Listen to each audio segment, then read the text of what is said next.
afana al ser humano son las cosas del futuro.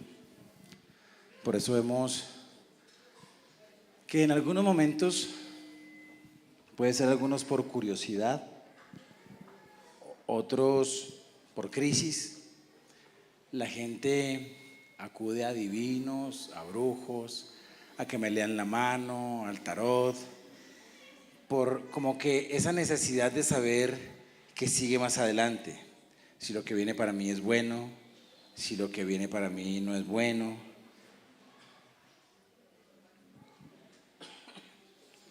Y es algo que está en el corazón del hombre, en el corazón del ser humano. Por eso existe la palabra profética en ese recurso que Dios ha dado. La palabra profética no es adivinación. Es un recurso que el Dios que conoce todas las cosas da a veces para darnos cierta claridad de hacia dónde vamos. Y definitivamente saber cuál es nuestro destino, qué nos deparará el futuro, es algo que es muy útil, muy importante. Por eso Dios, en cuanto a lo que tiene que ver con el futuro, hay algo que está haciendo, si alguien de sonido me ayuda. No sé si es 1 o 2. ¿En qué iba? La necesidad de tener un norte.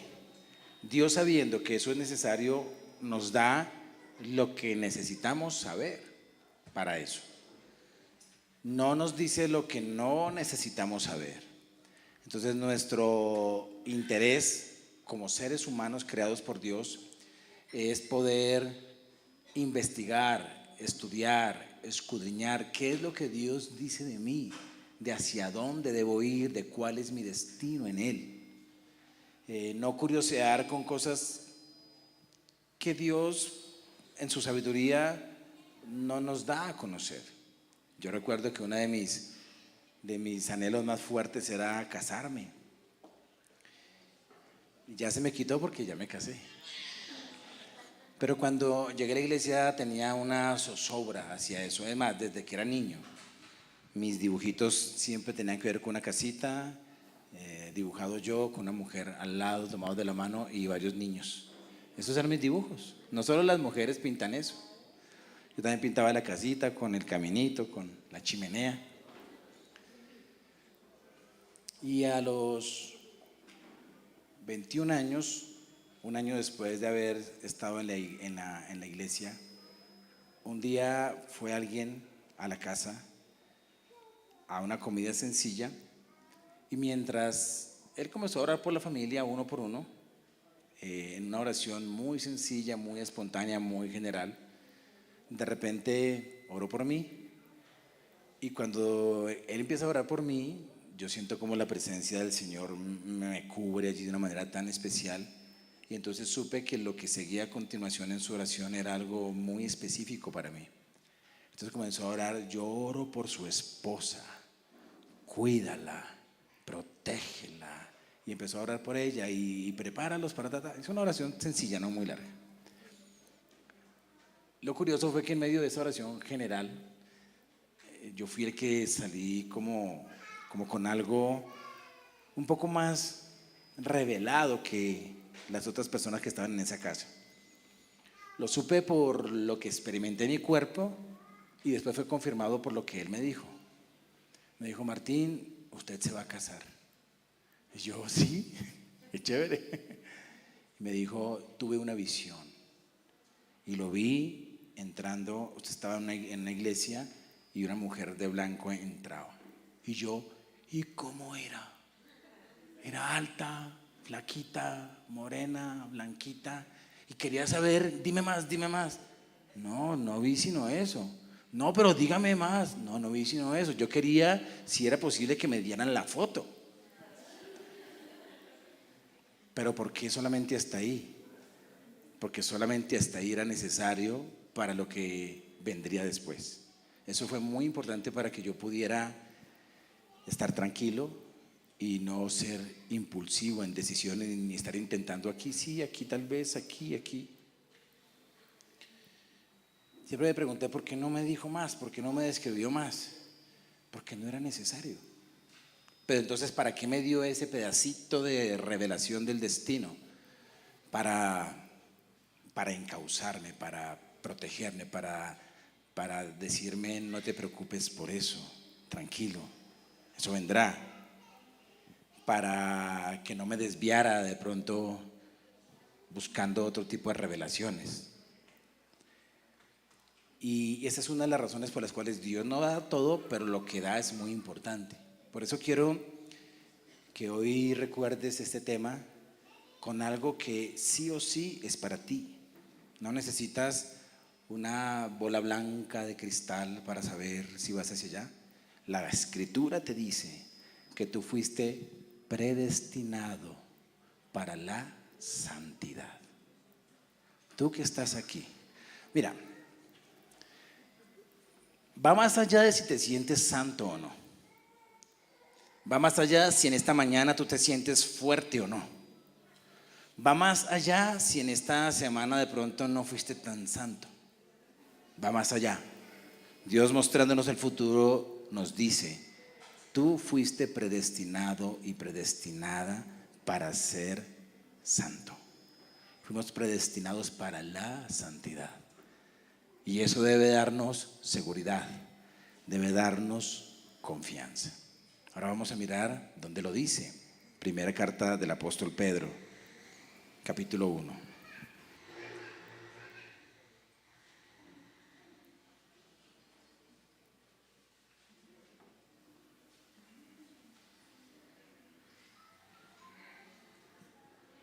Versículo 13 al 25.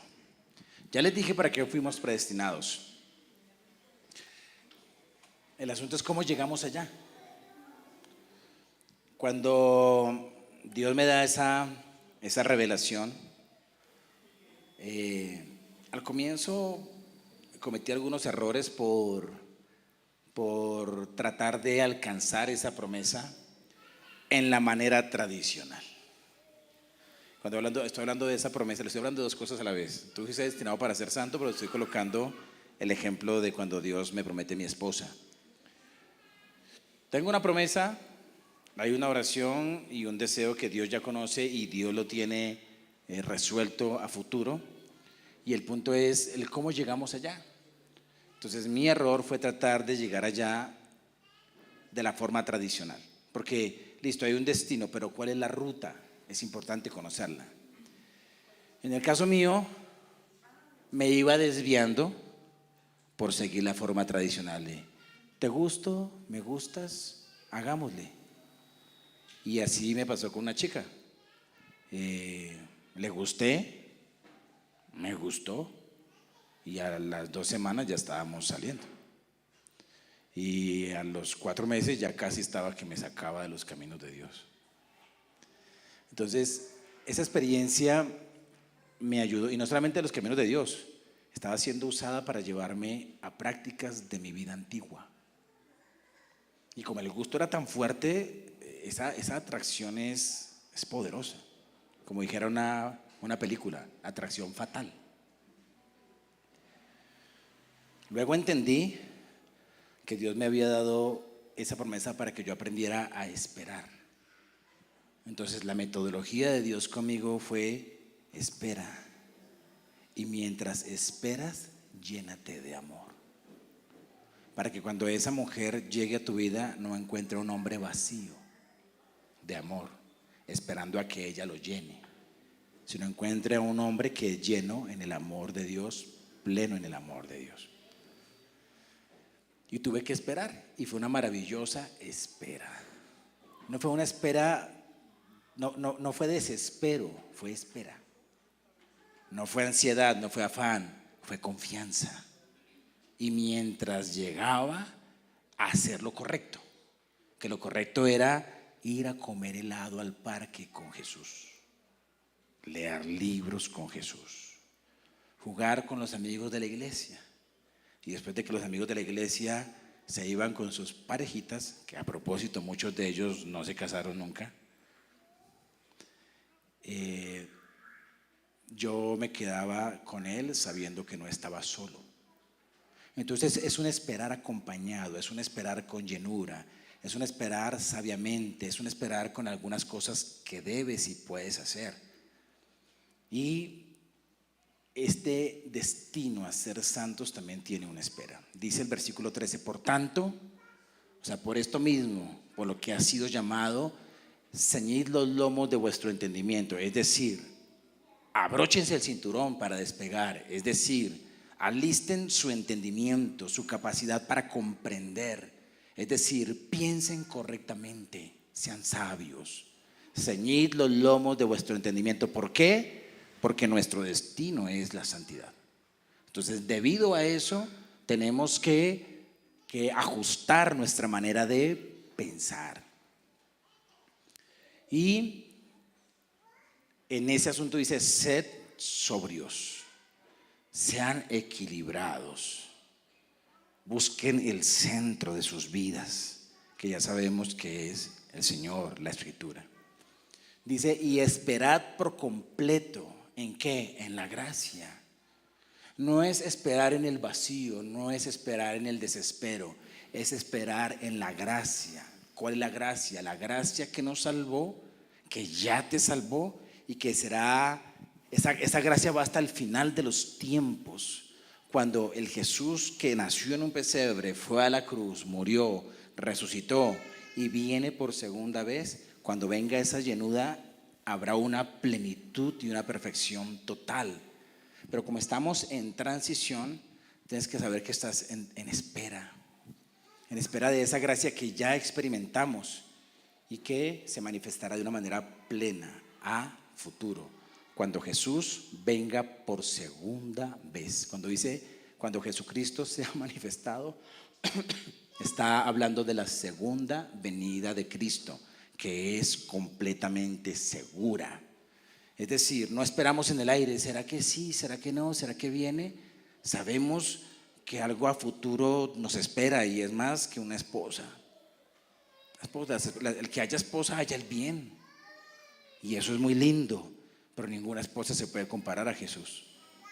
Hallar esposo pues es súper bien, pero ningún esposo puede superar a Jesús. Es como que tú estás así en una expectativa de amor, sabiendo que a futuro nos encontraremos con aquel que nos salvó. Eso es esperar en la gracia. El versículo 14 dice, como hijos obedientes, no os conforméis a los deseos que antes teníais estando en vuestra ignorancia, sino como aquel que os llamó, y aquí habla identidad y esencia de Dios, es santo. Sed, aquí habla de identidad y esencia tuya. Sed también vosotros santos en toda vuestra manera de vivir. Y ese es el destino. Dios creó al hombre para ser como Él. Y Él nos llamó, después de que el hombre pecó y se distorsionó todo el carácter humano, Dios sigue en su tarea de que seamos santos como Él es santo. Así que Él se presenta como un espejo, Él se presenta como un modelo a seguir y dice, véanme a mí que soy santo y como soy yo, ustedes como hijos obedientes van a ser santos, porque ese es el destino. Para eso Dios nos creó, para eso creó a la humanidad, y cuando la humanidad se perdió, para eso vino Jesús a la cruz a pagar el precio del pecado. No para que vivamos cómodamente en el pecado, sino para que entendamos que el pecado dejará de ser parte de nuestro ser para siempre. Y la demanda es ser santos. ¿Desde cuándo? Desde ya. Es como que es una santidad progresiva que va avanzando y que tendrá su tiempo de plenitud, su tiempo completo. Pero es tonto, o más bien La Escritura no nos anima a pequen todo lo que quieran, que al final, como son salvos, allá Dios hará así y ya, serán santos. No, habla de una carrera de santidad, de un camino de santidad que empieza desde que tú le entregas tu vida al Señor. Y Él nos lo motiva diciendo, hay un modelo, o sea, porque Dios es santo, el Dios que tú amas, el Dios al que tú cantas, el Dios en el que crees, el Dios que buscas en las Escrituras, es santo. Una de las metas de tu vida es ser santo. Y si la santidad es una meta en tu vida, obviamente al final de los tiempos tú vas a ver que es una de las más altas metas, una de las más reales metas y una de las más alcanzables metas que tenemos. Obviamente no la podemos alcanzar sin la gracia de Dios, pero porque la gracia de Dios ya está, Él te asegura que Él va a estar en esa tarea porque es el propósito de Dios, predestinados para ser santos. Así que la santidad no es inalcanzable. Y yo quiero, parte del propósito de lo que hemos venido hablando, lo que comparto hoy y lo que compartiré el próximo domingo, tiene que ver con cómo debemos nosotros terminar este año y continuar el que viene. Porque es que diciembre es peligroso. Diciembre es un tiempo donde no nació Jesús, porque no nació en diciembre. Pero como mundialmente se le da un espacio a reconocer su nacimiento, entonces nosotros como iglesia decimos, ok, desde que sea celebrar el nacimiento del Señor, en cualquier día del año puede ser, porque nadie puede decir el día exacto en el que Jesús nació. Pero es bueno celebrarlo. Y se supone que debe ser un tiempo de reconciliación, de felicidad, de armonía familiar, y así debe ser. Ustedes saben que en la práctica se convierte un poquito en un tiempo de rochela, de recocha, de rumba, de vicios, y cuando ya los vicios cogen más fuerza, a veces de cosas tristes en los hogares. Se convierte en un tiempo donde el mundo lo ha hecho un tiempo para mayor consumo de vicios y mayor consumo de otras actividades de las cuales nosotros habíamos participado, ¿cierto? Porque todos tienen cara de haber participado en eso. Pero como iglesia creemos que es un tiempo que uno puede soltar algunas actividades de iglesia, bajarle un poquito al compromiso de tiempo de algunas cosas, no de todas. Por eso hay un momento donde uno le dice al líder de GPS, hay un día de cierre de GPS y que las personas tengan la oportunidad de manejar su tiempo yendo a visitar familiares que están en otra ciudad, haciendo actividades que son buenas, porque todo lo que tiene que ver con edificar la familia, con fortalecer los lazos de amor familiares es bueno, pero también a veces el soltar cosas espirituales hace que la gente entre en el ambiente de diciembre. Y muchas veces estuvieron fuertes orando en las mañanas hasta que empezaron las novenas. Entonces cuando llegamos a 24, a primero, a 7 con las trasnochadas y con las diferentes actividades, a veces ocurre que la gente ha durado 20 días, un mes sin orar, y estando así débiles viene la carne de la tentación y tenga. Por eso, aunque es un camino para toda la vida, la intención es que este mes de diciembre que viene, tú hagas un plan personal para continuar el camino de santidad. Y es personal. No lo hacemos congregacional porque cada quien va a manejar sus tiempos. Pero sea que tú vayas a vacaciones, sea que camines la ciudad de Bogotá en diciembre o vayas a caminar la ciudad de Cartagena en diciembre o en enero, que tú tengas un plan para que no olvides que fuiste llamado a ser santo y que puedes vivir una Navidad muy feliz siendo santo. Y para eso el Señor nos habla de cómo llegamos allá, y es el camino de la obediencia. Si tú fuiste predestinado para ser santo, fuiste predestinado para ser obediente. Para ser obediente. Eso lo leímos hace 8 días. En el versículo 2 dice que fuimos predestinados para la obediencia al Señor Jesucristo. Y qué bueno a todos los que hemos sido desobedientes, de los cuales tal vez yo soy el primero acá. que Dios nos haya dicho: no te creé para ser desobediente, así que te aseguro que saldrás de la desobediencia, porque Él nos creó para la obediencia. Y por eso, como hijos obedientes, miremos a aquel que nos llamó. Tú eres un llamado, eres un escogido, hablamos hace 8 días. Ese que te escogió es santo. Entonces vamos a ser santos como aquel que nos escogió, porque escrito está: sed santos como yo soy santo. Esto se lo dijo Dios por primera vez a Israel. Israel no entendió bien el asunto. Por eso ahora esa demanda se lo dice al pueblo de Dios, que es la iglesia. La iglesia constituida por todas las etnias del mundo. La iglesia no limitada a un solo pueblo, sino la iglesia que reúne a todos los pueblos. Este deseo de Dios con Israel se extiende a la humanidad. Y a todos los que son hijos de Dios, que están aquí y que están escuchando esta transmisión, el Señor les dice: sean santos como yo soy santo. La santidad no es un asunto del Antiguo Testamento, es un asunto del Nuevo Testamento. Por eso el apóstol Pedro lo trae en este pasaje precioso. ¿Cómo más caminamos hacia la santidad?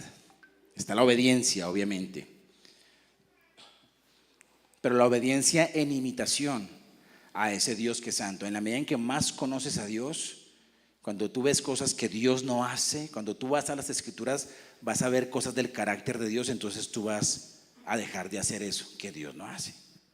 Por ejemplo, dice el texto, en algún momento que tú estás leyendo allí Números el otro año, dice: Dios no es hombre para que mienta, ni hijo de hombre para que se arrepienta. Él dice y Él hará. Y cuando tú lees que tu Padre tiene una palabra, entonces tiene que nacer en nosotros el deseo de ser personas de palabra. Y la palabra empieza desde la sencilla puntualidad. Llego a las 8, llegas a las 8. Porque es que la impuntualidad mide de alguna manera tu forma de compromiso con tu palabra. Por eso hay que prestarle atención. Es un indicador de eso. Como todos llegaron muy temprano, entonces a nadie le cae. El versículo 17 dice: y si invocáis por Padre a aquel que sin acepción de personas juzga según la obra de cada uno, conducíos en temor todo el tiempo de vuestra peregrinación. Debemos tener la obediencia de hijos, pero también debemos tener el temor de hijos. Y aquellos que tienen o han tenido una buena relación con su papá pueden entender mejor este versículo que aquellos que no tuvimos buena relación con nuestro papá. Y aquí por eso hay que explicar un poquito el tema del temor. Si hubiese buena relación con el papá, todas las personas, no habría que explicar mucho, uno entendería el temor. Pero como no es así, venimos de un contexto de maltrato, de una Latinoamérica de maltrato, entonces hay que explicarlo, porque no se trata de miedo, del miedo que destruye el alma, del miedo que roba la paz de la mente, no. Se trata de una actitud correcta, de algo que me hace a mí alejarme de lo malo por el temor que tengo de que ese padre que está allí para corregirme no me castigue, no me corrija. Una de las cosas que yo más aborrecía y más aborrezco todavía, porque a veces la he multiplicado, pero ya estoy ahí corrigiendo cada día, progresando en eso, es el intimidar. Mi papi tenía cosas muy bonitas, pero si había algo que fue fuerte, fue como transmitió temor, transmitió miedo. Entonces, cada vez que iba a haber una corrección, uno le provocaba huir. No provocaba santidad ese temor, provocaba más pecado. ¿Por qué? Porque venía la mentira para protegerme. La mentira porque si yo reconocía mi mala acción, la castigada era muy fuerte. Y habían unas correas gruesísimas. Esa sí era cascarita de ganado, cuero de vaca puro. y eso dolía. Entonces, por más mínima que fuera la falla, tenga. Entonces había miedo, sí, pero no un miedo que provoca la santidad, sino un miedo que alimenta el pecado. Una de las razones de las mentiras, una de las razones por las que un niño o una niña comienza a mentir es por el miedo a la corrección, al castigo. Está en la naturaleza pecaminosa. Por eso, cuando un niño pequeñito o una niña, tú lo ves en el momento donde va a querer negar algo que es evidente, debes ayudarle a que diga la verdad. Si tú en las primeras situaciones le castigas de una vez y ya dijo la verdad, va a entender que la verdad no lo protege. Y la Biblia dice: escudo y adarga es tu verdad. Tenemos que enseñarles que la verdad es algo que nos protege. Por eso muchas veces yo le he quitado consecuencias a mis niños cuando dicen la verdad, porque es importante eso.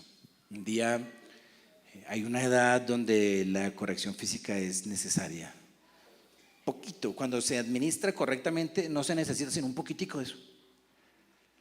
Cuando tú tienes que darle y darle y darle, no, tú te estás equivocando en eso.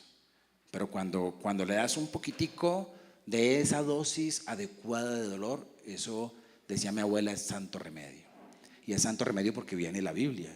Dios al que ama corrige y disciplina a todo aquel que recibe por hijo. Y la vara de la que habla de la Biblia es esa manera como el Padre amoroso, no el Padre iracundo, no el Padre enojado, no el Padre frustrado, no el Padre distante, sino el Padre amoroso le da un poquito de dolor para que el niño o la niña aprenda. Así que un papá que nunca ha estado y de repente en la época de la adolescencia le dan al hijo porque el hijo quiere estar ahora con su papá y él de una vez viene a aplicar la vara, no. Conocí a un adolescente que me decía: yo no quiero que mi papá me ame más. Y yo le dije: ¿por qué? Porque es que él va a una iglesia y dice que el que ama, que todo Dios castiga a todo el que ama y azota a todo el que ama. Y cada vez que él me pega me dice que lo hace porque me ama y yo no quiero que me ame más. Ahora, los 12 años no es una edad para eso, ni los 13. Es una edad antes, los 3 años. De los 3 a los 5 es necesario. Así que los bebés que tienen 2, 3, alístense. O más bien, alístense, papitos, para ser sabios. ¿Por qué? Porque hay que infundir temor de un padre que ama. Cuando el castigo es violento, cuando no se hace sabiamente, cuando no viene desde el amor, sino desde la ira, de ese tipo de cosas, va a causar miedo. Y el miedo destruye. El temor de Dios santifica. Entonces aquí nos está diciendo: llaman a Dios papá, ¿cierto? Ya tú oras diciendo: papá, yo sé que tú me amas. Ya tú dices: Padre nuestro, dame el pan de cada día. Ya tú sabes que Dios es tu papá y tienes esa confianza. Entonces, si lo llamas Padre, debe desarrollarse temor de Dios hacia Él. Yo a mis hijos les anuncié vara por 3 razones. Primero, obviamente les enseñé, les di la Biblia, hay toda una pedagogía antes de la vara. Una de las razones es, en esa edad, de los 3 a los 5 años, tengo que aclarar la edad, es por rebelión. Cuando tú, no desobediencia de una vez, porque siempre van a desobedecer, es cuando ya el niño o la niña se para en hacer su voluntad. Y ya por más corrección que haya, entonces se le añade algo de vara. Ellos lo sabían. Otra razón, les enseñé sobre cómo Caín mató a Abel por un momento de ira. Entonces decía: cuando la agresión a uno de sus hermanos se pasa del límite, te voy a dar un poco de dolor dosificado para que más adelante no hagas cosas como las que hizo Caín con Abel. Entonces, alguno de ellos, me ahorro sus nombres, ustedes ya saben que está entre 3 opciones. Esos mordiscos que le pegaba al hermano, Me dolía a mí solo verlo, dientes marcados y casi sangre ahí. Tenía que corregir. Y agresiones así. Entonces ellos tenían claro. Y la tercera, por deshonra. Cuando hay un asunto de deshonra al adulto, de deshonra a la abuela, de deshonra a sus padres, debo corregirlo. Porque la deshonra trae muerte sobre los hijos. Entonces lo que estoy haciendo es salvarle la vida. Y enseñándoles que eso no lo deben permitir de ninguna manera. Y un día, ahí sí menciono los nombres, yo estaba en uno de los cuartos de aquí del segundo piso, y entonces de repente llegó Caleb con Joseph, así, se pararon al frente mío. Y entonces yo dije, ¿qué pasó? Caleb decía que Joseph tiene que decirte algo. Y Joseph traía en su mano una correa. Y dijo, papi, aquí te traigo para que me corrijas. Y volteó su colita. Y yo dije, ¿pero por qué? Porque es que yo le pegué a Caleb. Obvio. Ahí está el resultado de la corrección. Dice la verdad, reconoce y él dice, merezco el castigo. Cuando viene así, se desata un asunto, digo, no, viene la misericordia y la gracia. Entonces, yo le digo, espérame un ratico afuera. Pero tengo que tener en cuenta que su hermano mayor, yo muchas veces le he dicho, viene corrección. Y hablo con Caleb y le digo, ¿ya perdonaste a tu hermano? Me dice, sí, papi, ya lo perdoné. Y le dije, ¿tú lo ves arrepentido? Y me dijo, sí, yo lo veo arrepentido. Y le digo, yo sé que él te agredió a ti y yo debo impartir justicia entre hermanos. ¿Te parece que lo corrija físicamente? Me dice, no, papi, no lo corrijas físicamente. Y yo lo felicité. Le dije, muy bien, de eso se trata. Porque no debe haber juicio en tu corazón hacia él. Y él viene arrepentido. Entonces sale él de cena, llama a Joseph. Le dijo, Joseph, ¿sabes por qué no te voy a corregir físicamente? Me dice, ¿por qué, papi? Eso le brillaban los ojos de esperanza, porque él estaba esperando él. Yo le dije, uno, porque reconociste tu pecado, porque lo confesaste y viniste con la verdad ante mí. Y dos, en el deseo mío de establecer relaciones profundas de amor entre ellos como hermanos, porque tu hermanito mayor me dijo que por favor no te corrigiera. Y se puso así, Dios feliz, ahora no vuelvas a pegar a tu hermano, ve y le das un abrazo. Y verlos fundidos allá afuera en un abrazo de hermanos, eso es lo que busca la disciplina. Ahora, ¿por qué viene él? Él no viene porque me tenga miedo. No trae la correa porque él sabe que hay un asunto que necesita ser corregido. Y él sabe que papá tiene la autoridad para corregirlo y que lo va a hacer por amor. Él sabe que no va a morir en mis manos desangrado. Él sabe que no va a ser torturado. Él sabe y se presenta. Eso es temor. Es un temor que está conectado con el amor y con la confianza. Así que el texto está diciendo, somos destinados a la santidad, ok. Entonces han sido matriculados en la escuela de la obediencia. Y la escuela de la obediencia no te meten porque seas obediente, sino porque vienes de una vida de desobediencia. Y entonces la Biblia te va a ayudar a obedecer. Y en medio de ese asunto de ser destinado para la obediencia, entonces Dios te da un Padre que tú ya conoces. Y si llamas a ese que te escogió Padre, entonces busca que el temor de Dios sea la brújula de tu vida. Y llega un momento donde tú dices, esto no lo voy a hacer, porque mi Padre me ama, pero mi Padre es el juez del universo. Porque está diciendo, si invocáis por Padre a aquel que sin acepción de personas juzga según la obra de cada uno, conducíos en temor todo el tiempo de vuestra peregrinación. El término de ser sin patria, de ser peregrinos, ya lo abordé hace 8 días. Quien no lo escuchó, entonces escuche, yo soy Puerta de Esperanza. Suscríbase al canal, dele like y nos das un mensajito y un corazón para mí. Entonces hago énfasis en ese juicio del Padre, porque es un juicio del Padre a sus hijos. Es diferente a la condenación. a la condenación. No andamos como cristianos teniendo miedo de que vamos a perder la salvación, porque no está hablando de eso.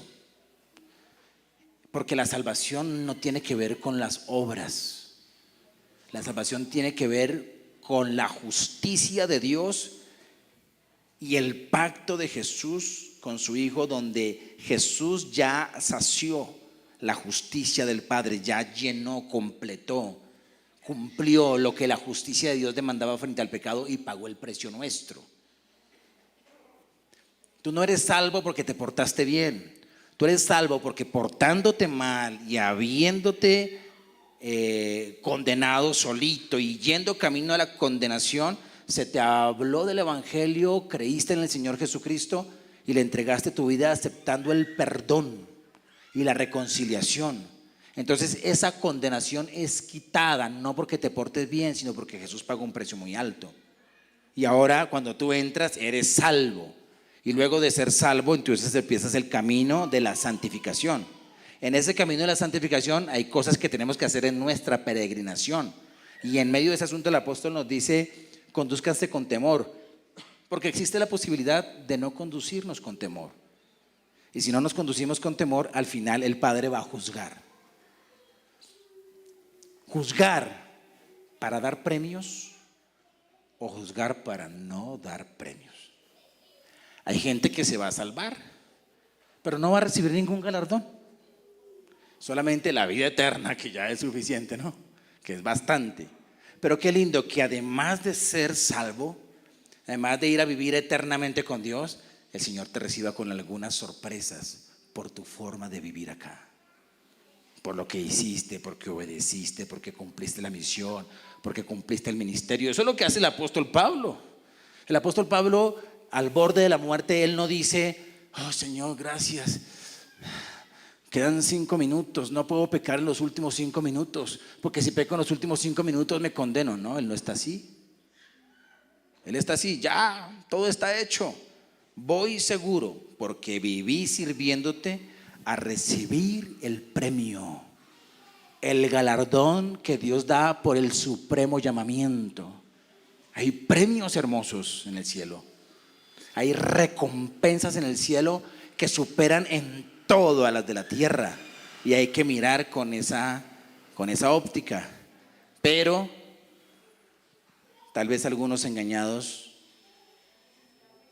se desvíen del gran llamamiento, del premio, del servicio, del ministerio, y se queden sin recompensa.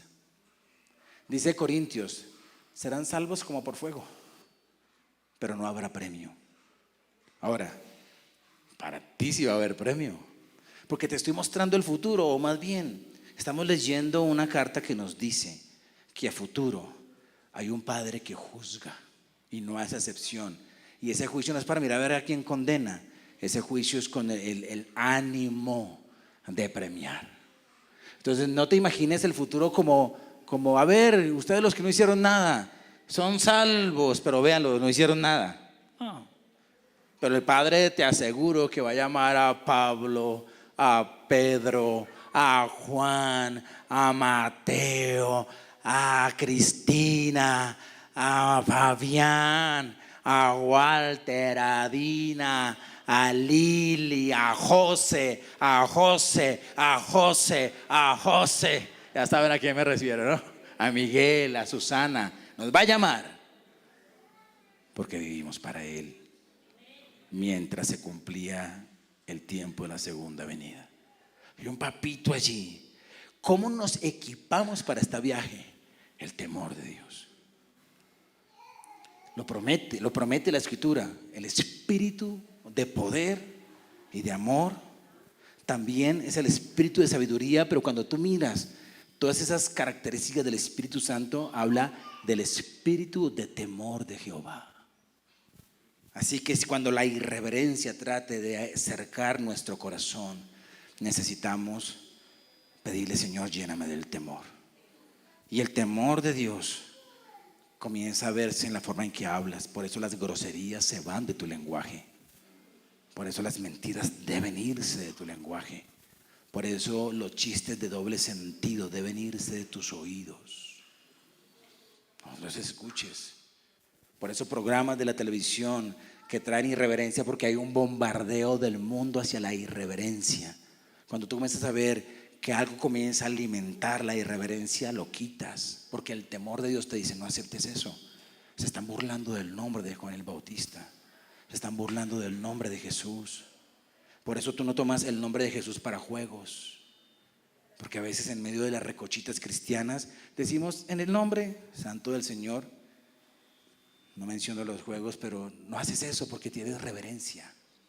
Ese temor de Dios es algo por lo cual debes orar, por lo cual debes pedir y gemir, porque es parte del equipamiento divino.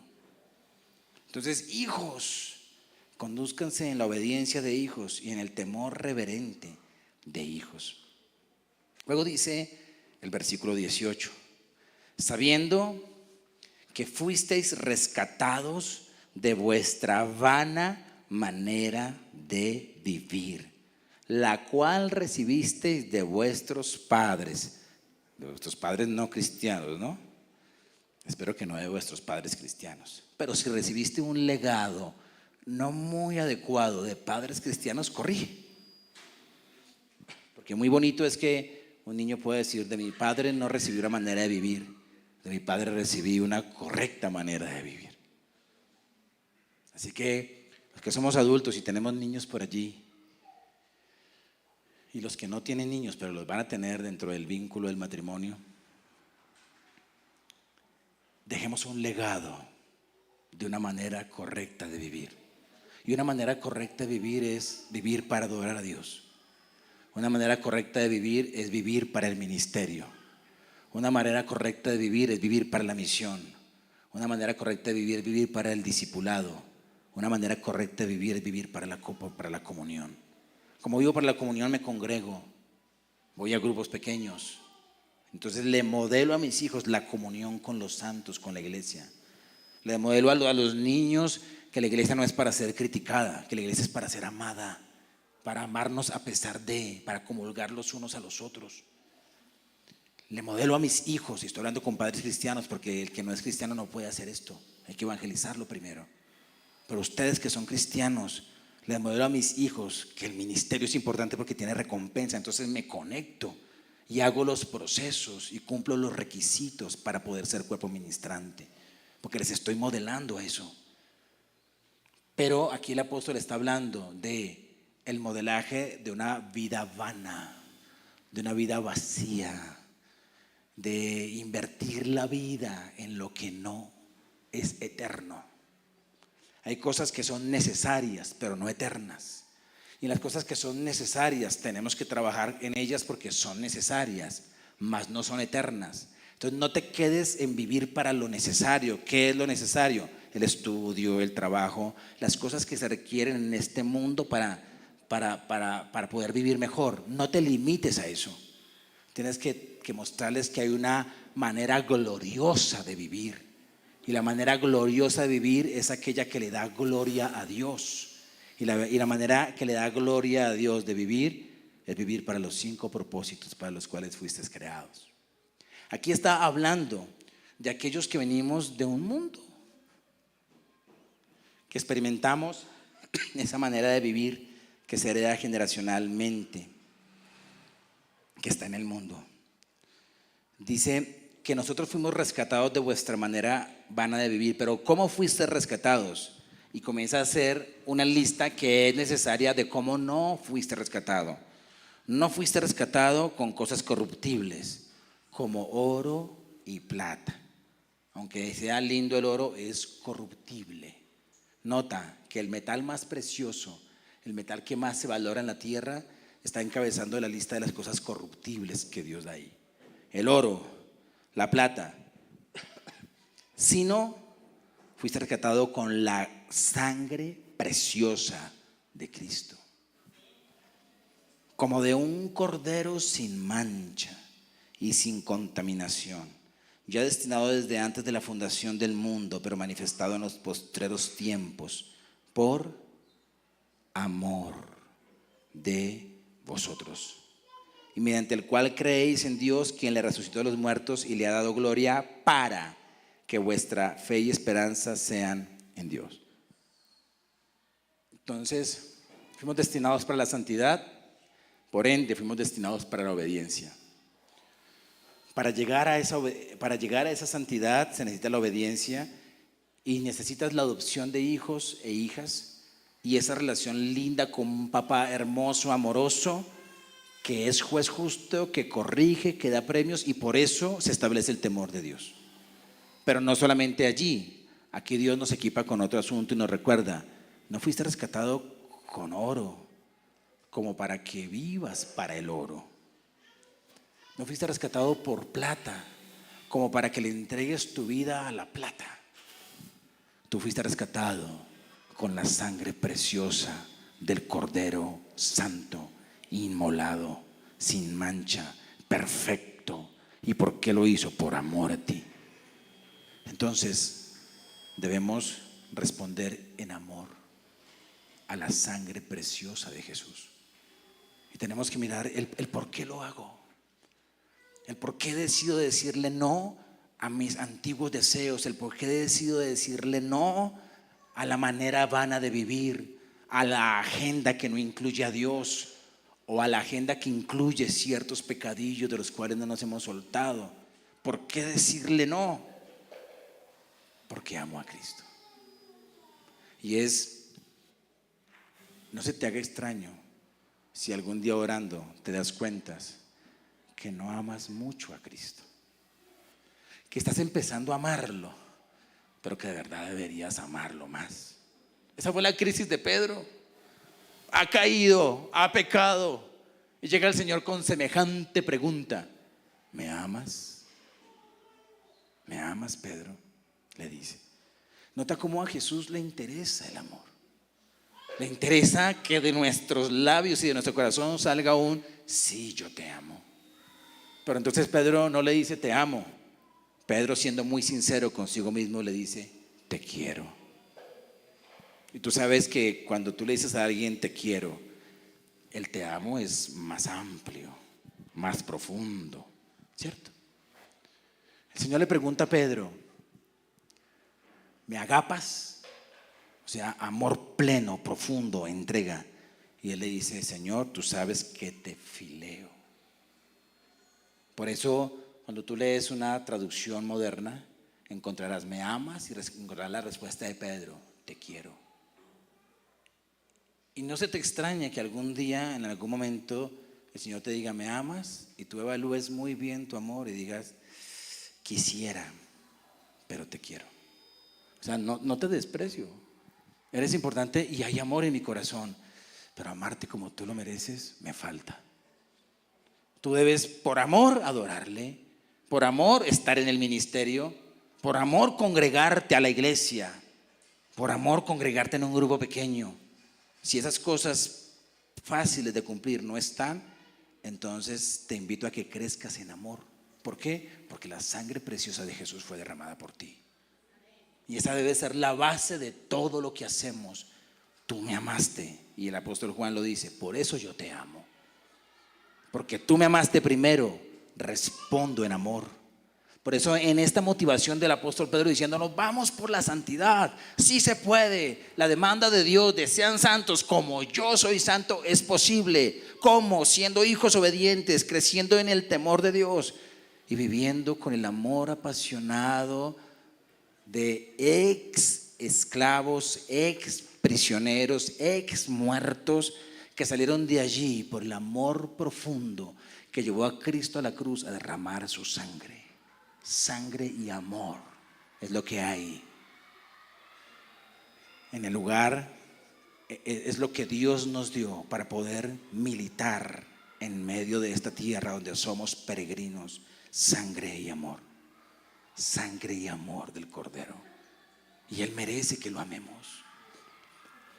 Hace 8 días terminé la charla diciendo: aquel que sin verle le amamos. Y les dije: ¿lo aman sin verle? Y dijeron sí. Ok, amémosle más de lo que le amamos hoy. Yo no pongo en duda su amor. Lo que quiero decirles es que puedes amarlo más, porque tu corazón tiene harto para amar. tiene harto para dar. Y debemos buscar la santidad porque le amamos. Es diferente que tú vivas una vida con miedo al infierno, que ya no lo debes tener, a que vivas una vida amando al Señor. Y ese amor te lleva a que cuando cometes un error, de una vez vas y pides perdón. Porque por amor no quieres hacer eso. Entonces de una vez no renuncias, no te vas intimidado o intimidada, sino insistes en el amor. Eso nos lleva a entender que fuimos comprados con una sangre preciosa. Y si fuimos comprados, quiere decir que tenemos dueño. Fuimos rescatados. Y la vida cristiana tiene que ver con que vives una vida con un dueño diferente. Tú no eres el dueño de tu vida si le entregaste tu vida a Cristo. Si le entregaste tu vida a Cristo, el dueño es Cristo. Es el Señor. Por eso el llamado a la obediencia. Por eso hacemos lo que Él nos dice. Si tu dueño no es Cristo, pues es otro. Y te digo, no eres tú, es otro. Que te enlaza con ataduras, que te pone trampas, que quiere destruirte. Entonces el cambiar de dueño es la clave y ya lo hiciste. Ahora vive como que tienes dueño. Y ese dueño te dice, suelta tales relaciones. Suelta tales amistades, deja tales prácticas, quédate en este lugar. Porque hoy el día el trasteo que hay de ovejas de un lado a otro son personas que toman decisiones sin dirección del Señor, simplemente porque algo no les gustó o porque algo les gustó más en otro lado. Y quiero decirles que el Señor no improvisa, Él sabe muy bien dónde coloca a las personas. Luego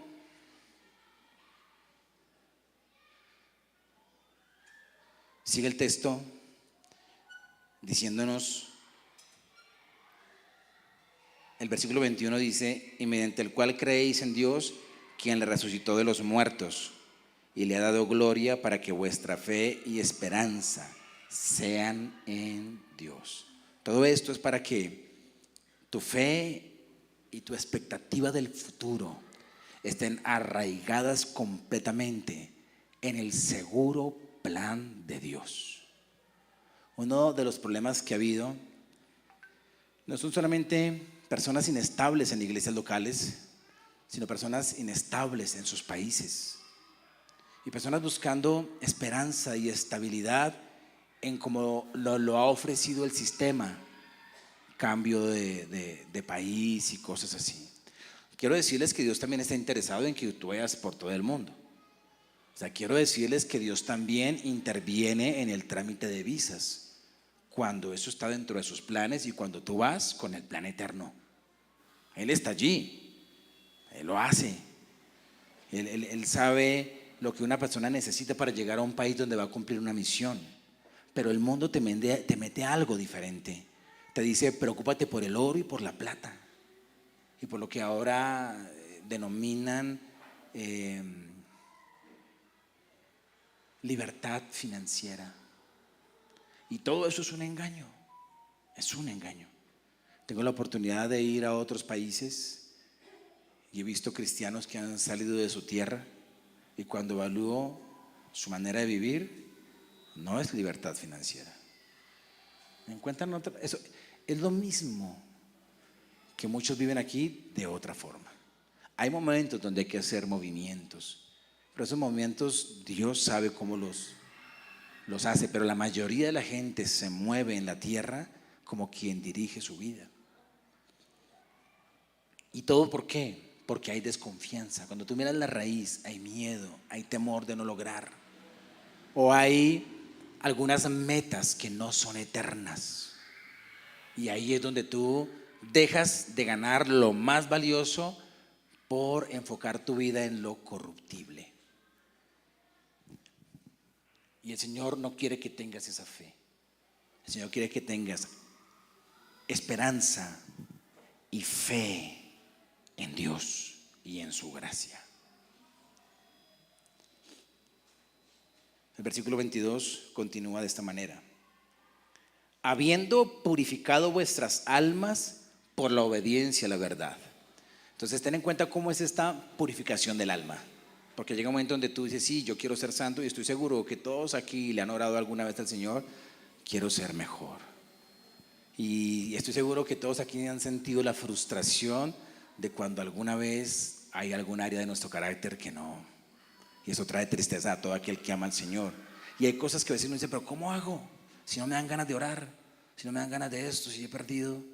Hay una clave y es la obediencia a la palabra. Y la obediencia a la palabra comienza a hacer un proceso de purificación. Él sabe que salvó a almas corruptas. Él sabe que salvó a almas pecaminosas. Él sabe que salvó a almas atadas y habituadas al pecado. Él lo sabe.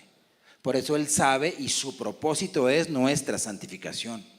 Su propósito es nuestra purificación. ¿Cómo la logras? Con la obediencia a la palabra. Y es sencillo, no es tan complejo. La palabra te dice, por ninguna razón deja de congregarte. ¿Por qué Él insiste en congregarse? Porque eso te va a ayudar en ese propósito de crecer. No dejes de congregarte. Dale prioridad a las reuniones.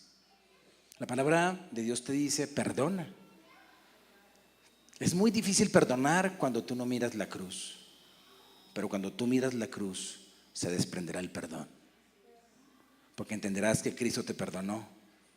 Y acordarás las palabras de Él en el Padre Nuestro que dice que si no perdonamos, pues no recibimos perdón. Entonces, frente a esa sentencia de o perdonas o perdonas, porque entraste a la gracia donde el perdón es parte del idioma.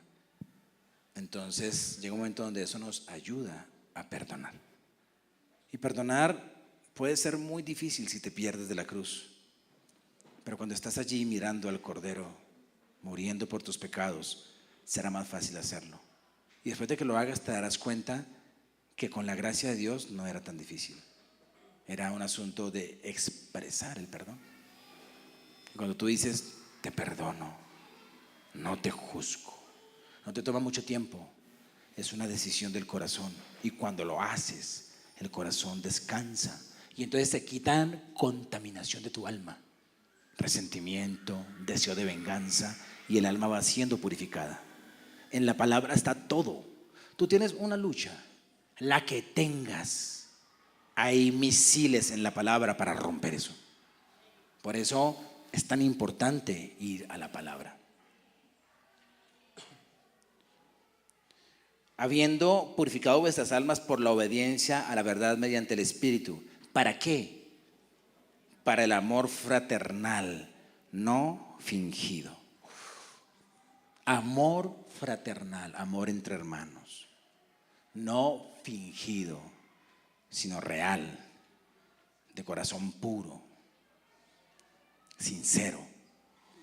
Y no cualquier amor, dice, amaos unos a otros entrañablemente, es decir, desde las entrañas, desde algo más abajo del corazón. Es decir, cuando tú dices voy a amar con sinceridad, se provoca un sentimiento por aquí que no se va, un sentimiento entrañable.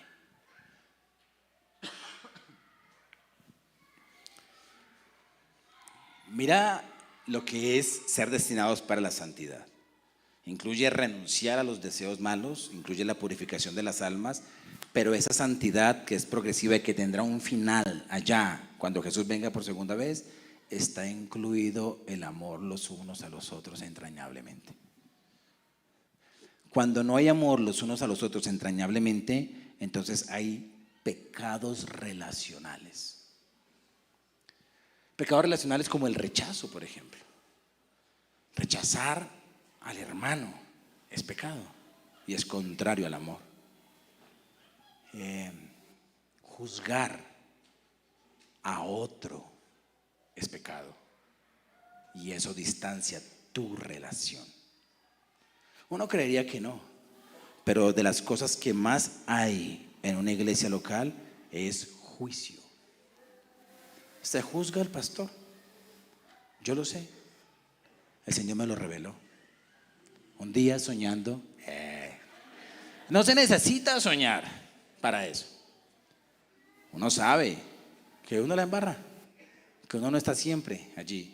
Y como hay ese asunto de que casi que el pastor es el padre y el pastor, por eso prediqué alguna vez eso anteriormente, también está en el canal. Hay como una expectativa que es imposible llenar para algún ser humano. Y venimos entrenados, nuestra alma viene preparada para decir, ahí sí no está, ahí sí no sé qué. Eso es juicio. Eso es juicio. Ahora, ¿por qué se los digo? Porque yo estuve ahí sentado y juzgué al que estaba predicando. No mientras predicaba, después en la semanita. Entonces es muy fácil entrar en el juicio. Es muy fácil que entre esposos a veces uno hable de cosas que no debe hablar. Sí, a mí no me parece, sí, a mí tampoco me parece. Y cuando uno mira con lupa, a veces hay charlas entre esposos que son contrarias al ámense fraternalmente. Y cuando tú miras, es juicio. Uy, si viste, y a mí sí de verdad yo no. Está bien el nuevo, pero es que él lleva años en la iglesia. Y si somos parte de un GPS, yo me voy a cambiar de GPS. Prefiero ir a otro porque es que aquí me voy a ir de la iglesia porque ahí ya no se siente el amor. Porque nadie me ama. Porque no me llaman. ¿Cómo? Y cuando tú miras, si el Señor nos permitiera ver la mente y el corazón de todos, por eso continuamente nos dice, ámense unos a otros, ámense unos a otros, ámense unos a otros como yo los amé. ¿Y cómo nos amó Él? Con todo y defectos. Así que tú estás esperando practicar el amor con alguien que no se equivoca, no es el amor bíblico. Si tú estás queriendo practicar el amor con personas que no pecan ocasionalmente, pues va a tocar pedirle a Dios que celebremos tu funeral pronto y vayas a abrazar a los querubines, a los serafines, a los ángeles, a los arcángeles, que vayas allá. Pero no es la santidad a la que Dios nos llama. La santidad inevitablemente incluye el amor entre pecadores que están en proceso de santificación. Él no dice, se amarán profundamente en la eternidad. Es una meta gigante de Dios. Ámense como están, así, con mal aliento y todo. Un poquito de canela, un poquito de hierbabuena ayudará al mal aliento, pero que el mal aliento no te haga distanciarte del otro. Ámense. Ahora, ten en cuenta que está hablando de la familia de Dios y está hablando de practicar el amor cada vez que es necesario. Cuando tú sientes el deseo de salir, el deseo de no volver o el deseo de no hablar y distanciarte de alguien, ahí hay pecado adentro. Hay pecado ahí metido. Él está hablando de ser perfeccionados en la santidad, de que nuestras almas sean purificadas. Y mira el propósito, para el amor fraternal. Dios hace un trabajo continuo para que puedan amarme. Porque si Él no hiciera el trabajo continuo, no me podrían amar. Ayer estuve dando una charla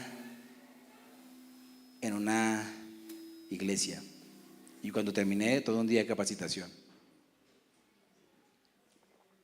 una persona súper emocionada me dijo, pastor, usted me cae re bien. Y yo le dije, si me conocieras un poquito más, no te caería tan bien. Y le dije, ¿y si jugaras conmigo Continental? ¿Y eso qué es? Tampoco.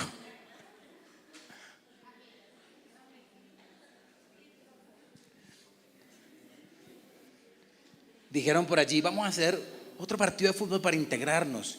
Yo les dije, no se lo recomiendo. Porque salen a la luz esas cosas tenaces. Cuando salgan a la luz esas cosas que hacen parte de esta carne que Dios salvó y que Dios está santificando, recuerda esto, que fuimos predestinados para la santidad, Para eso Dios nos llama a purificar nuestras almas por la obediencia a la verdad. Y esto tiene un propósito: el amor fraternal, no fingido. Y nos ordena a amarse. Ese amaos es un imperativo, es un mandamiento. Amaos unos a otros entrañablemente. Tú no puedes amar entrañablemente a personas a distancia. El amor entrañable se da en grupos pequeños. Ahí es donde salen nuestros defectos. Más allá de esto va a estar la gracia y debe crecer un amor mucho más profundo. Amor entrañable, de corazón puro. ¿Y todo por qué? Versículo 23. Porque fuimos renacidos. Nacimiento de nuevo. Siendo renacidos no de simiente corruptible, sino de incorruptible, por la palabra de Dios que vive y permanece para siempre. Cuando prediqué sobre Juan 3, que también está en el canal para que no lo han visto, hablé de que el nuevo nacimiento se da por el Espíritu y por la palabra. Y la palabra te transmite la forma de pensar de Dios. La palabra es la que renueva la mente. Tú puedes querer experiencias con el Espíritu Santo, y con todo respeto que yo le tengo a las experiencias con Él, porque me encantan, pero tú puedes sentir la corriente, el fuego, la risa, el llanto, el calor o el frío.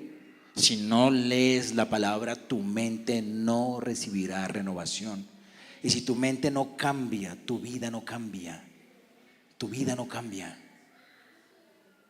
Cambia tu manera de pensar y cambiará tu manera de vivir, lo dice Romanos. Transformaos por medio de la renovación de vuestro entendimiento. Y eso tiene que verlo con la palabra. Así que quiero soltarles una, para que tú quites por la palabra eso de tu mente. Dice la Biblia que es necesario que el acusador, escúchame bien, es necesario que el acusador salga de en medio de nosotros. ¿Cómo el acusador, que es Satanás, está en medio de nosotros? Cuando nos acusamos en nuestra mente unos a otros y nos juzgamos. Porque fuimos llamados a la gracia, no a ser jueces. Y fuimos llamados a la santidad, no a permitir el pecado y decir: ay, no me juzgue. Tú mismo y misma tienes que saber que hay un Padre que juzga y que quiere darte un premio, pero Él te llama a la santidad. Entonces, en medio de esta meta de ser santos como Dios es santo, no nos juzguemos. Todos estamos buscando la santidad. Cuando yo la embarro, me duele y pido perdón, pero no me juzgues cuando yo la embarre. Ahora quiero embarrarla menos, quisiera no embarrarla nunca. Entonces, vivamos en ese asunto. La palabra tiene que quitarte el juicio de tu cabeza y de tu mente. Tienes que arrepentirte cada vez que en tu mente y en tu corazón estés juzgando a alguien. Es necesario que sea quitado eso para que se logre la unidad. Otras cosas se van a ir quitando progresivamente, pero quita el juicio, porque es que el problema del juicio es que tú ves el pecado en el otro y por eso dicta sentencia. Y entonces no ves el pecado en tu mente juzgando. Cuando juzgas, el pecado está en tu mente tomando una posición de Dios, nada más y nada menos. El que juzga se pone en posición de Dios. Y ese trono ya tiene un dueño, que es Jesús. Nosotros debemos ser revestidos de amor y de misericordia mutua. Y hago énfasis en esto porque es que Dios nos viene hablando de la comunión y del amor unos a otros. Y nos viene hablando de que ser hijos de Dios nos hace hermanos. Y que el amor entre hermanos debe estar y debe ser una meta, porque es parte de la santidad. Yo he tenido que arrodillarme y decir: Señor, perdóname porque no amo, pero ayúdame a amar y dame de tu amor. Y créanme que Dios lo hace. Y eso hace parte de que cuando tú lees la Biblia y tú escuchas de la boca de Jesús que Él dice: ámense unos a otros, les doy un solo mandamiento nuevo. Voy a la cruz por ustedes, la condenación será quitada, pero háganme este favor: Cumplan este mandato, ámense unos a otros como yo los he amado. Y ese como yo los he amado retumba en mi mente y retumba en mi corazón de tal manera que no puedo aceptar actitudes que transmiten algo diferente a eso. Y eso lo lleva a uno a un continuo arrepentimiento. Y eso lo lleva a uno a la purificación del alma. Por eso la nueva naturaleza se va dando porque el Espíritu Santo vive dentro de ti, pero porque la palabra renueva tu mente y la palabra purifica tu mente y la palabra trae información genética de Dios de tal manera que tú eres renacido por la palabra. Las dificultades que tenemos muchas veces en continuar con la antigua manera de vivir, con adicciones, con hábitos, es porque no hemos renovado la mente. Renuevas la mente y esos problemitas pierden fuerza y se van. Siendo renacidos no de simiente corruptible, sino de incorruptible, por la palabra de Dios que vive, la palabra de Dios que vive y permanece para siempre. Mira el futuro en los siguientes versículos, versículo 24. Toda carne es como hierba, y toda la gloria del hombre, y ahí coloca todos los PhD. Coloco eso no porque sea enemigo del estudio, sino porque muchas veces se han convertido en la gloria de alguien. Su máximo sueño es un doctorado. Quiero decirte que hay cosas más grandes que un doctorado. Utiliza tu doctorado para servirle a Dios, no hay ningún problema. Eso es como cuando uno toma las coronas y las pones a los pies del Señor. Los títulos, mis logros son para ti, pero no limites tu vida a la gloria del hombre. La gloria del hombre es el dinero. Hay personas que buscan el dinero, el oro, la plata, el mejor estatus de vida. Todo eso es corruptible. Aquí está el destino, otra vez lo leo, porque toda carne, ser humano, es como hierba, y toda la gloria de esa hierba, de ese hombre, de ese ser humano, es como la flor de la hierba. ¿Qué pasa con eso? Se seca y la flor se cae, punto. Más la palabra del Señor, por la cual somos renacidos, porque viene hablando de que somos renacidos por la palabra. Esa palabra del Señor permanece eternamente, para siempre, y los que son nacidos de esa palabra viven para siempre. ¿Y cuál es esa palabra? Y esta es la palabra que por el Evangelio os ha sido anunciada. Pedro viene hablando de las cosas que un Dios que conoce el principio y el fin de antemano predestinó. Te predestinó para ser escogido, te predestinó para ser santo, te predestinó para ser salvado, te predestinó para el ministerio, te predestinó para una misión, te predestinó a Cristo para que fuera el Cordero Santo. Y todos los profetas del Antiguo Testamento que vieron eso y lo escribieron diciendo eso va a ocurrir, sabían ellos, ahí en la mitad del capítulo 1 lo vas a encontrar, que no era para ellos, que ellos no alcanzarían a vivir eso. Eso fue escrito para nosotros. Y esas cosas que el profeta Isaías escribió, porque el texto de la hierba y de la palabra de Dios que permanece, que es el Evangelio, lo escribió Isaías. Él lo vio sabiendo que vendría y lo escribió suspirando por eso que vendría futuro. Y los ángeles también, para que nosotros lo vivamos. Es decir, que nosotros vivimos el futuro de mucha gente del Antiguo Testamento que anhelaron vivirlo.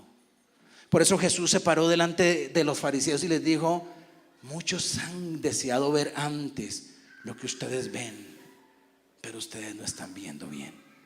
Ahora, muchos ángeles desean ver este desarrollo del Evangelio y ver la gloria, la gloriosa obra de Jesús en nosotros. Muchos profetas del Antiguo Testamento anunciaron el Evangelio que hoy nosotros vivimos. Por eso quiero mostrarte tu presente y tu futuro. Fuimos destinados para la santidad, fuimos destinados para la eternidad, fuimos destinados para el amor, y vamos a amarnos los unos a los otros. Oramos. Padre, te doy gracias por tu palabra. Levántate, por favor, ponte de pie, cambia de posición.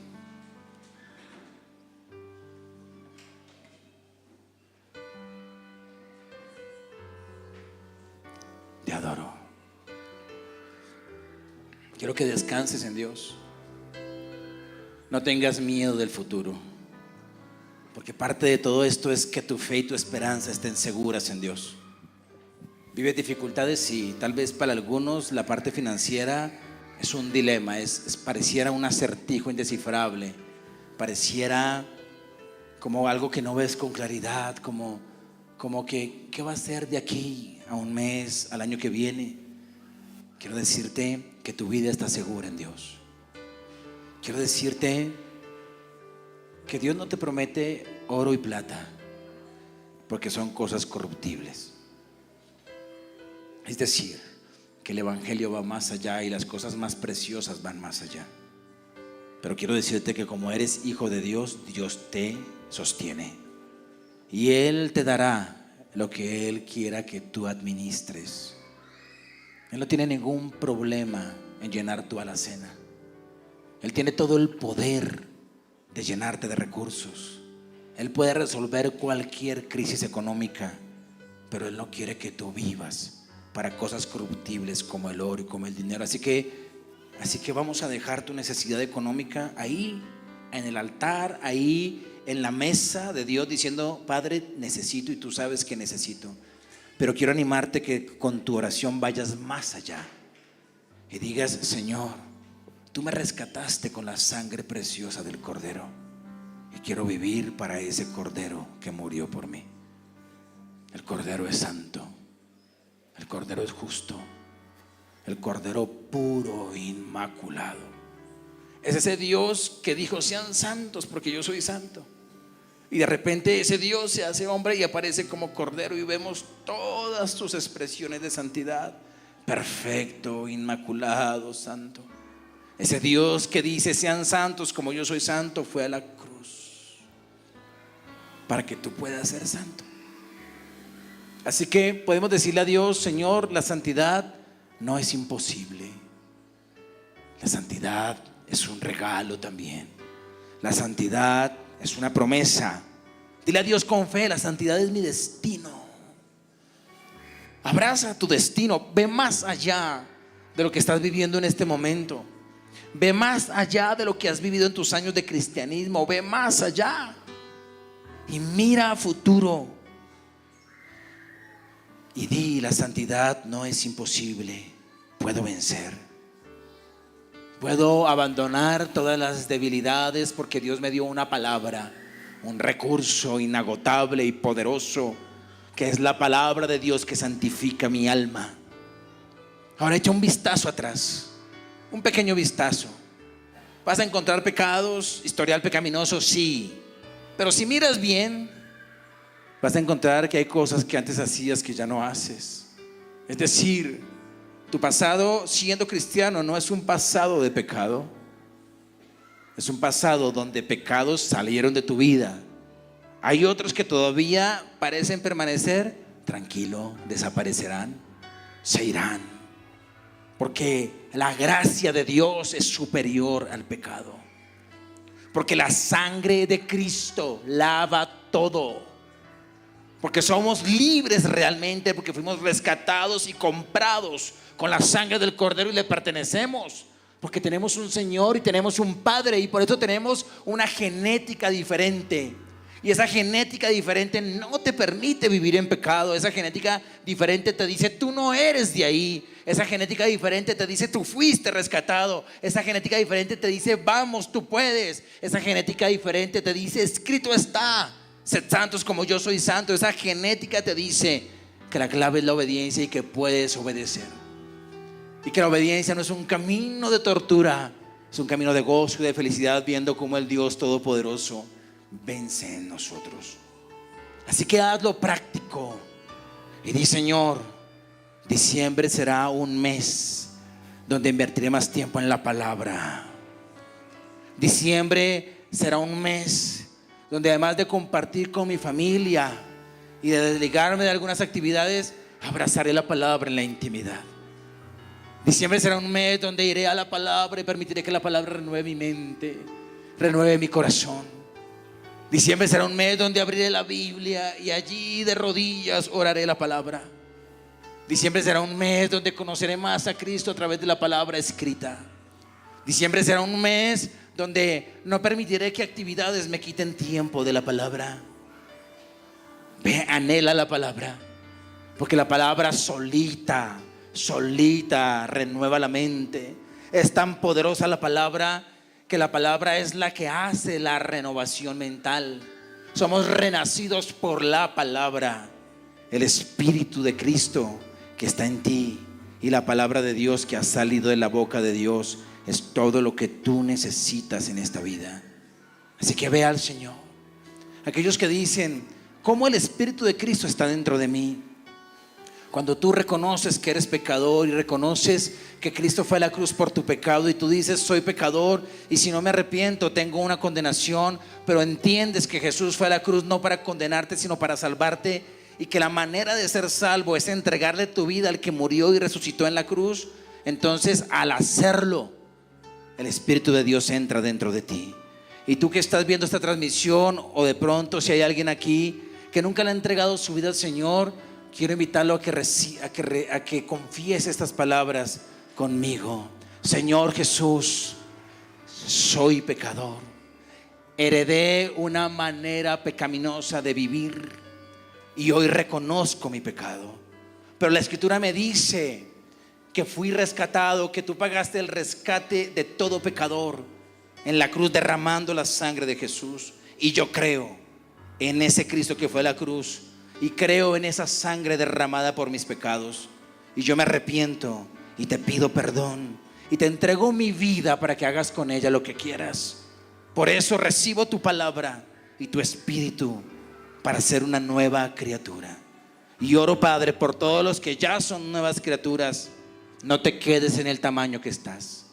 Ya eres un hijo o una hija de Dios, no lo dudes. Solamente sigue creciendo, sigue avanzando.